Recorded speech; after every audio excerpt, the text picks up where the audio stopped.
สวัสดีค่ะที่นี่ฉันชื่อปีมัวกูให้สรุปจะจังเจงนามูเจ้าจะกูตีมงบลอวัวหล่อยอดเราถ้าจะไทยตอนđầu sông nữa khó ý à khó tiếng óc quay đâu cho cứ tìm mong Việt Namวัวหล่อยอดถ้าจะไทยตอนđầu sông nữa nè ó baวัวหล่อยอดเราถ้าจะไทยตอนđầu sông nữaนะเอ็นนี่ชิมวมป่าชิมวมเปนะแต่เมื่อเอาบันทิตทรนก็ไม่ตัวพงยืเท่าอีเป้ว่าหลวงเกเนี่ยเราถ้าจะท้ายตัวไหนอีตัวกูในพอนะเนื้อหายจะกูหาเตียตาสีนอนะมาหนอจื้อท้ายขี้เสาในจำเปเนาะในเนี่ยเราจังหวัดตือก่อนในหมู่ติดต่อในตัวผู้ใหญ่บ้านนะเอ็นนี่เสาเปเนาะเจนเนี่ยมันชมเปอ๋อเลยคิดใจอี5 มิลลิอนเราจะจีบพาตัวหนึ่งนะเจแล้ว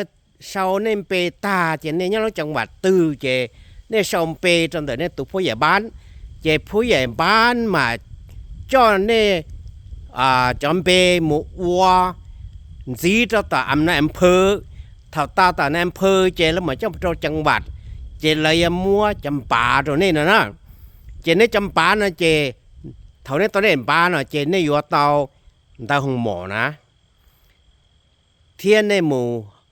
เขาในรู้จังหวัดเขาเตือนเตาตันเชาะเขาเนี่ยหมู่ใจจังหวัดเจนี่มาวันเตา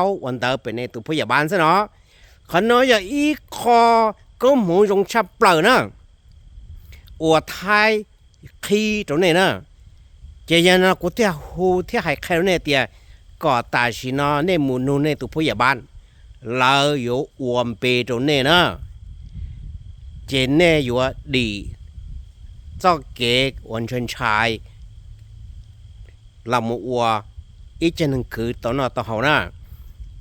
เท่าเขานั่นเราตอนเต้นะเจนเนี่ยต่อการเนี่ยต้องหัวหมอต้องตาเจนเนี่ยอยู่ไม่ยังนะ